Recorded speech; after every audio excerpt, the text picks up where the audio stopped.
En esta oportunidad vamos a tener la entrevista con el exministro de Economía, Luis Miguel Castilla, donde mencionó que la economía en el Perú está decaída. Hoy hay menos crecimiento por el mal manejo del gobierno. Hoy la inversión privada está cayendo por la desconfianza que hay de los inversionistas a este gobierno. En este primer trimestre no hubo crecimiento, ¿eh? Y este año el Perú solo crecería el 1%. Hoy en el Perú ya se está viviendo una recesión. Se ha estancado el crecimiento. El exministro de Economía le ha pedido al directivo del Banco Central de Reserva del Perú a que puedan decir la verdad sobre la proyección de crecimiento para este año 2023. Vamos a ver pasajes de este informe. El tema de inflación, del tema de cómo va la economía, el crecimiento. La inflación medida por el índice de precios al consumidor, de hecho ha comenzado a bajar, pero esto se mide en función de lo que ocurre en Lima. No necesariamente está reflejando lo que ocurre en las distintas ciudades o regiones del país.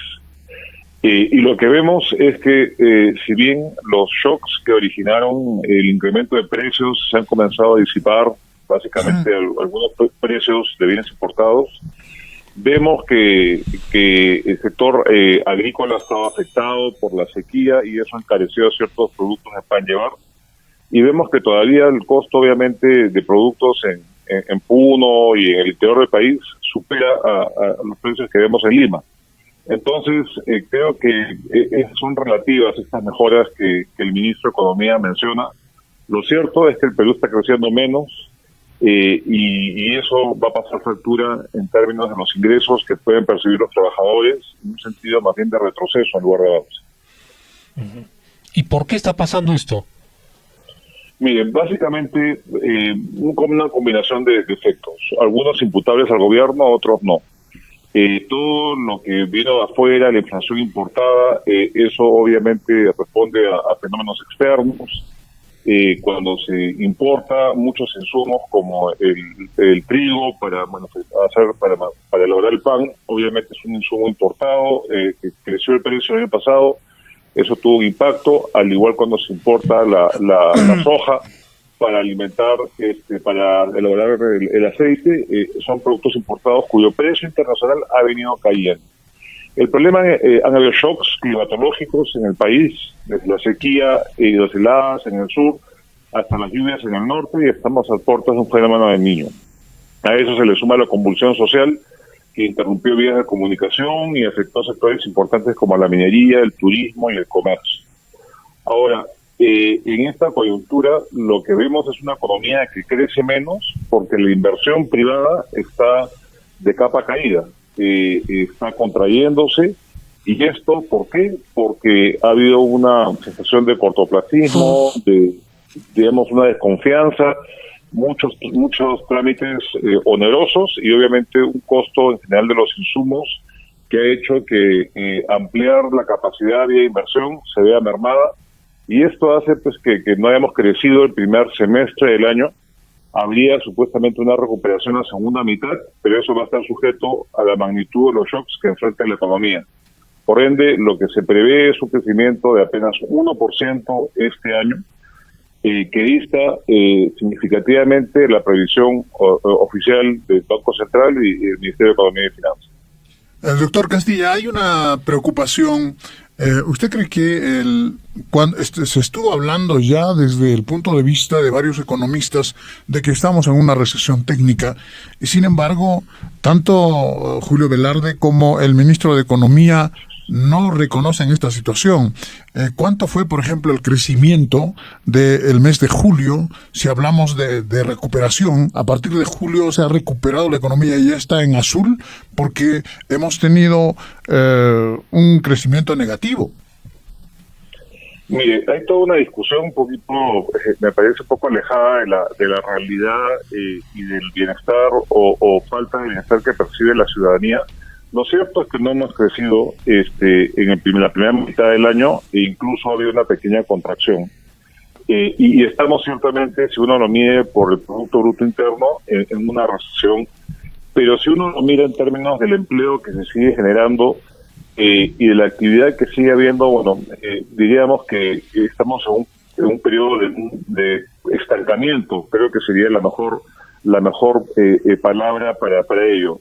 Los que manejan el Banco Central, el Ministerio de Economía, tienen que dar digamos, un sentido de optimismo, pero sin perder la credibilidad de lo que plantean. Y lo que se prevería para la segunda mitad del año sería un rebote, porque aquellos factores que hicieron que la economía se contrayera en la primera mitad han desaparecido. Se supondría que no habría mayor conflictividad social que afecte a la producción minera. Se supondría que el niño va a ser uno moderado y que la intervención del Estado para mitigar los daños en particular. Y creo que, y coincido con usted, creo que la solución a los problemas de ejecución y a acabar obras a tiempo y a costo no se resuelve necesariamente creando nuevas entidades públicas. De hecho, crear una entidad mientras que se recluta al personal, se cumple con todos los requisitos que de los sistemas administrativos, pasa mucho tiempo. Y a lo mejor no estaremos desistiendo un santo para vestir a otro. Esto tiende a debilitar otras instituciones, otros ministerios que tienen esa responsabilidad. Y ciertamente los gobiernos regionales y locales tienen una gran responsabilidad porque finalmente acaban ejecutando luego las transferencias más o menos un 60-65% del gasto en inversión pública. Entonces, yo creo que en lugar de crear nuevas entidades que es más efectista que efectivo, yo más bien potenciaría el acompañamiento y la capacidad técnica. Creo que algo rescatable de lo que anunció la presidenta Boluarte en su discurso del 28 de julio fue la creación de unas entidades descentralizadas para la elaboración de expedientes técnicos. Eso me parece que es algo atinado porque gran parte de la paralización de obras en el país se debe a expedientes técnicos deficientes. Entonces ahí se está atacando un tema real en el territorio. Y sí creo que hay una responsabilidad compartida de los tres niveles de gobierno. Ahora creo que tenemos ahí un gran desafío de no gastar el 40%, sino mucho más que eso.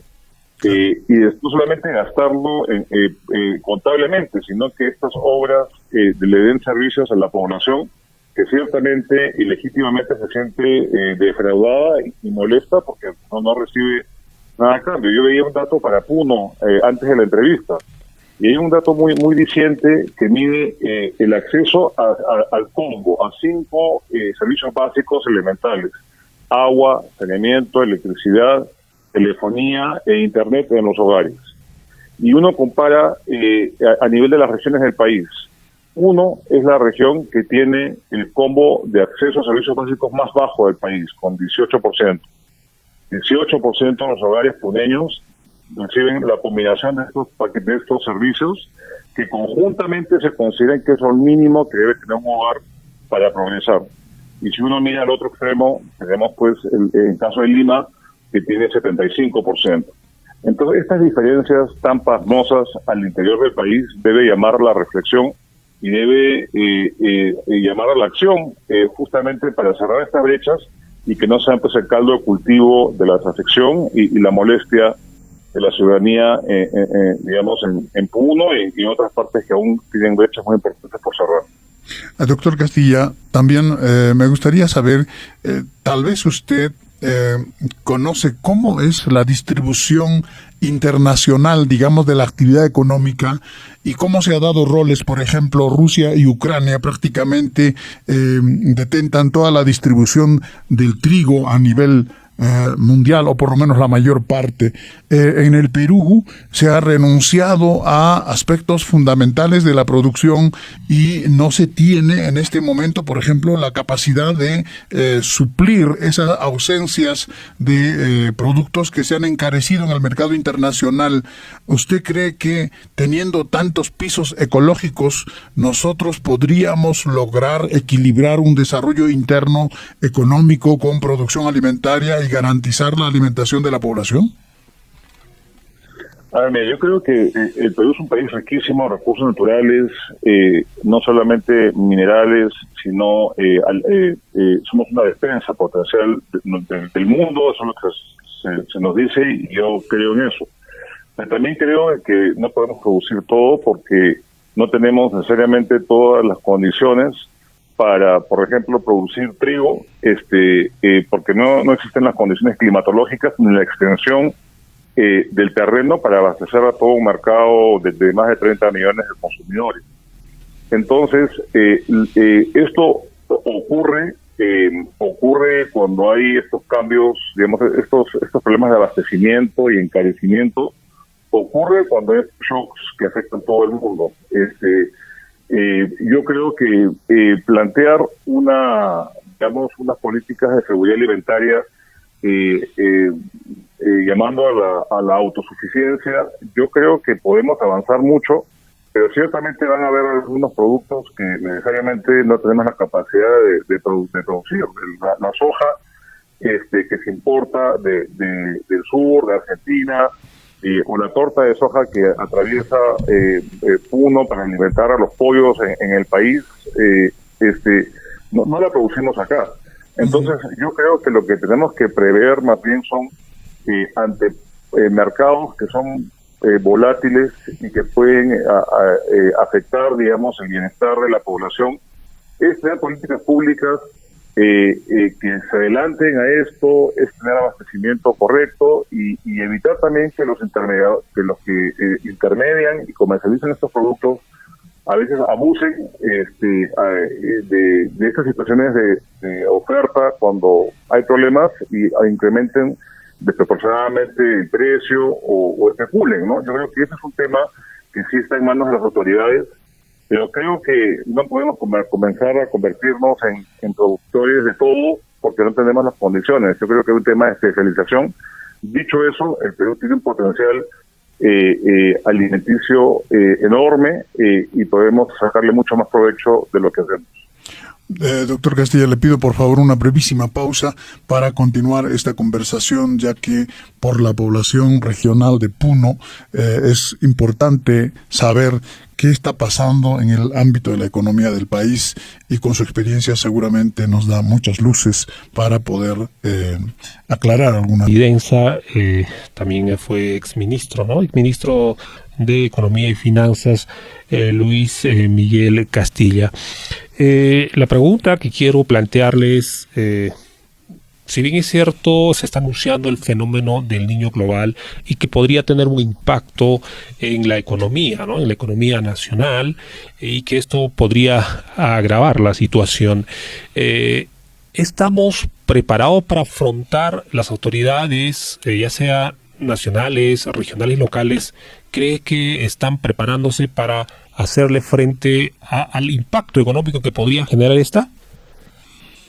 Mire, yo creo que tardíamente se han puesto las pilas, como se dice, las autoridades, porque estos son fenómenos, olvídese del niño, todos los años tenemos friaces, todos los años hay huaicos, y lamentablemente no hay esa cultura de prevención enraigada en las autoridades. Entonces, se han dotado de recursos, ya casi se han transferido 4.000 millones de soles, especialmente al Ministerio de Agricultura, al ANA, para la deforestación de ríos y quebradas, reforzamiento de sitios que pueden ser susceptibles a inundaciones, y creo que eso podría mitigar, pero va a depender de la fuerza.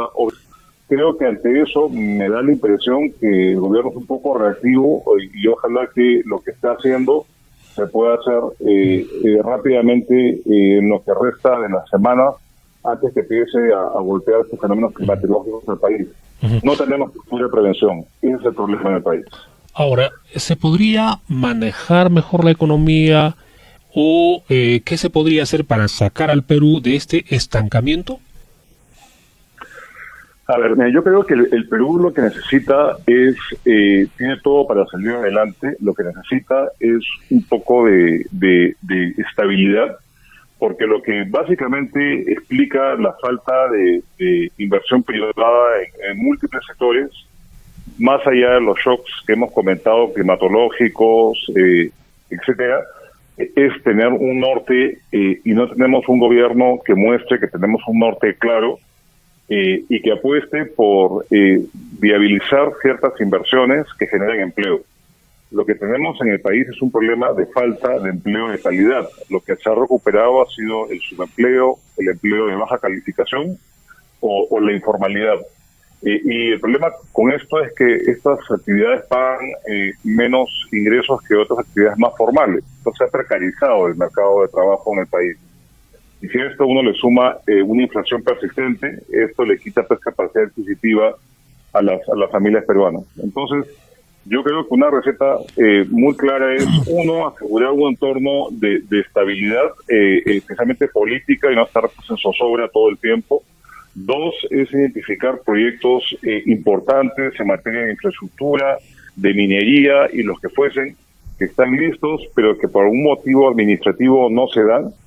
Y tres, creo que tener, digamos, quizás mejoras en la gestión pública, de tal manera que la renta minera que se origina, por ejemplo, sea invertida eficazmente en el cierre de brechas y que esto contribuya a una mayor cohesión social y menos descontento de la población.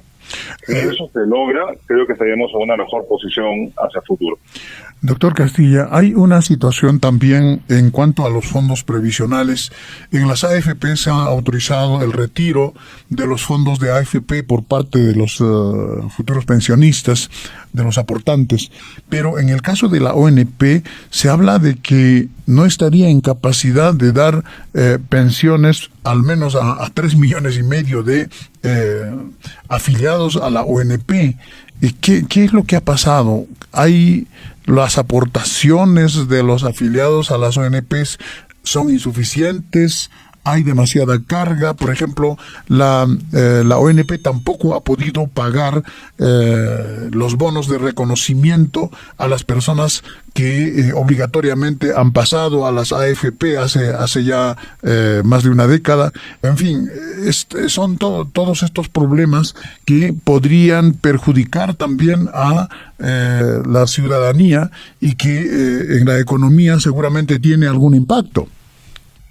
No, ciertamente tiene un impacto y básicamente porque, tenemos en el Perú dos sistemas, ¿no? Tenemos un sistema de ahorro individual, que son el sistema privado, que lo manejan las AFPs, y tenemos el sistema público, que es el sistema de reparto, donde los trabajadores actuales financian la pensión de los jubilados actuales.